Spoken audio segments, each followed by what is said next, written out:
Have you ever wanted to outsmart your enemies and act before they do?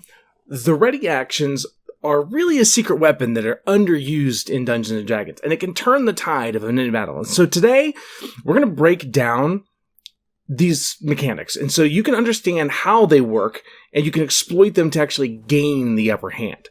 So we'll cover the ready action, we'll cover reactions as well, and clever tactical uses that players and dungeon masters can both use, and how to avoid some common mistakes. So as always, let's do what? Let's jump right on into it.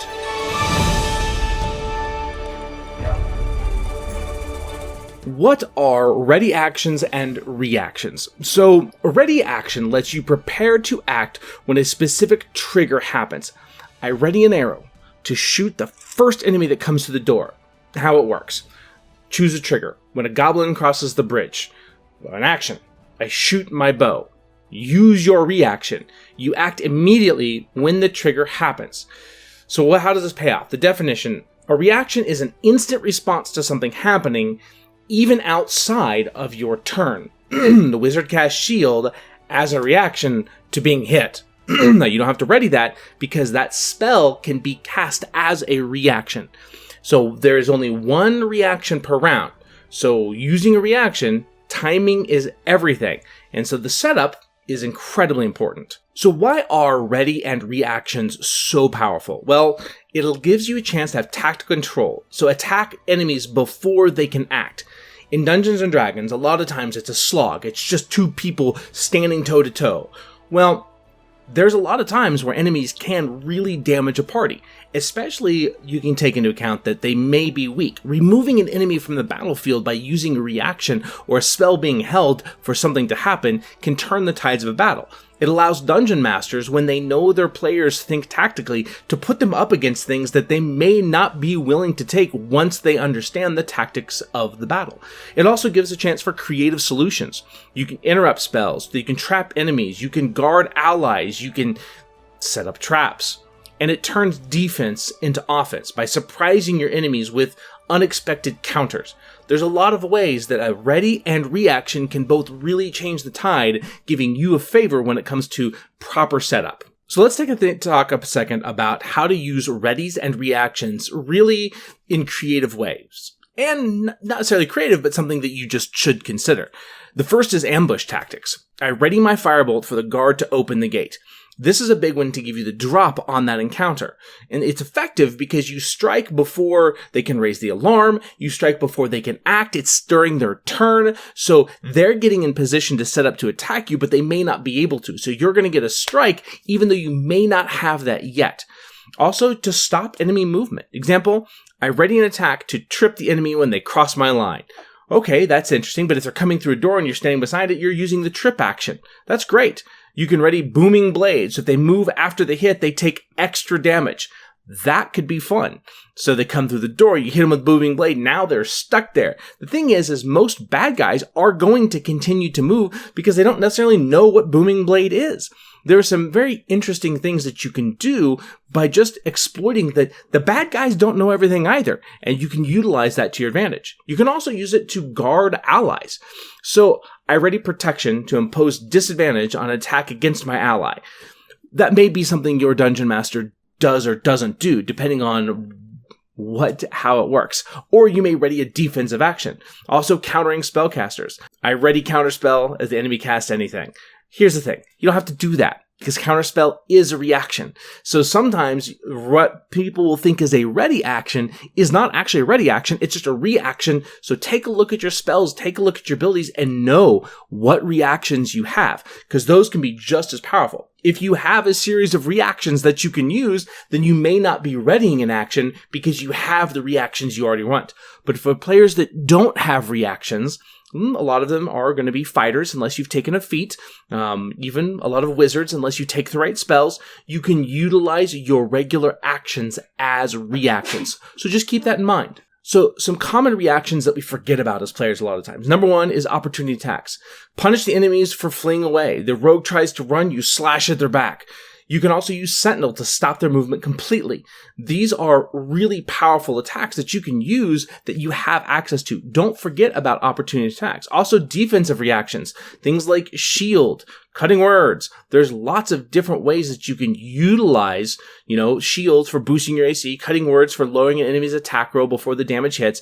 There's so many things that you can do when it comes to reactions or readying that you can use offensive things defensively as well. Also damage prevention. Things like absorb elements.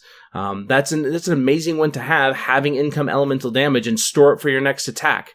And if you can position yourself right, you may be able to, ready an action to cast it as someone uses an elemental attack. That way you may not waste the spell slot if it doesn't happen. Now, some Dungeon Masters, and according to the rules as written, if you don't cast the spell, you waste the spell slot anyway. That's a house rule, talk about it. But also talk to your Dungeon Master about different ways of using your reactions when it comes to readying a spell. How specific do you need? That's a really big deal. Some common mistakes that you have when dealing with readying and reactions is these. Number one, forgetting concentration checks. When you're casting a spell and you're holding the ready, if you take damage, you have to make a concentration check to actually cast the spell. Now, there's some vagueness. There's some comments that say you have to use concentration to hold your ready even when you're not casting a spell. And I'm not sure how I feel about that one. I've read the rules and I can't really grasp it wholeheartedly. So comment below. Do you have to have concentration if I'm holding my bow and taking damage to make sure that I can still use my ready action? The other one is wasting your reaction. You only get one per round. So you can't take multiple reactions per round. So you got to use it for the critical moments. Make sure that you're not just blowing your reaction or setting it ready with something that's vague, which also gives us the other one is poorly defined triggerments. A vague trigger. For argument's sake, be clear. I shoot if they cross the bridge, not before, right? And so it's one of those things where vagueness in the triggers and also over specificity, right? I'm going to shoot someone the moment they cross the door. Well, bad guy, a good guy, anyone? Well, then the question is, if a good guy is coming through the door, a bad guy is coming through the door, do you have them roll a perception check to see if they can tell the difference? There's some things that come in interesting to play when you are utilizing reactions and setting a trigger that actually requires an additional check. I'm kind of an a-hole dungeon master, and I like to do those things a lot.